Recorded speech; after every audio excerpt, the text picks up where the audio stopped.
18 July Bangladesh time সকাল 10টায় BTS এর permission to dance on stage live হবে, যেটি তাদের 2021 থেকে 2022 সালের সেউল কনসার্টের অঙ্গিকে। এই লাইভ অ্যালবামে 22টি ট্র্যাক অর্থাৎ গান থাকবে। এইগুলো সবগুলোই পুরনো গান, কিন্তু এটি বিটিএস এর কামব্যাকের একটা বিশাল হিন্টস। এর আগে বিটিএস কখনো লাইভ অ্যালবাম বানায়নি, এটা তাদের প্রথম লাইভ অ্যালবাম, যেটি নতুন না, কিন্তু আমাদের জন্য এটা নতুন। বিটিএস ফেরত আসার পর ফার্স্ট অ্যালবাম, এই অ্যালবামে কোনো নতুন গান নেই। বিটিএস নতুন অ্যালবাম রিলিজ করবে 2026 সালের মার্চ মাসে, যেটার তারিখ এখনো ঘোষণা করা হয়নি। 2025 সালে বিটিএস এর কোনো সিঙ্গেল গান আসতে পারে, যেমন বাটার ছিল সিঙ্গেল, সেরকম কোনো একটা গান আসবে, সেটা অ্যালবামের অন্তর্ভুক্ত নয়, শুধু একটা গান। সেটা কখন বের হবে সেটার সময় এখনো ঘোষণা করা হয়নি।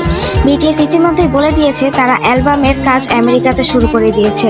তাই আবারও বলছি, 18 জুলাই কোনো কনসার্ট বা কোনো অ্যালবাম রিলিজ হবে না, হবে বিটিএস এর প্রথম লাইভ অ্যালবাম, যেটা 2021 সাল থেকে 2022 সালের permission to dance on stage Seoul কনসার্টের টোটাল 22টা গান নিয়ে হবে।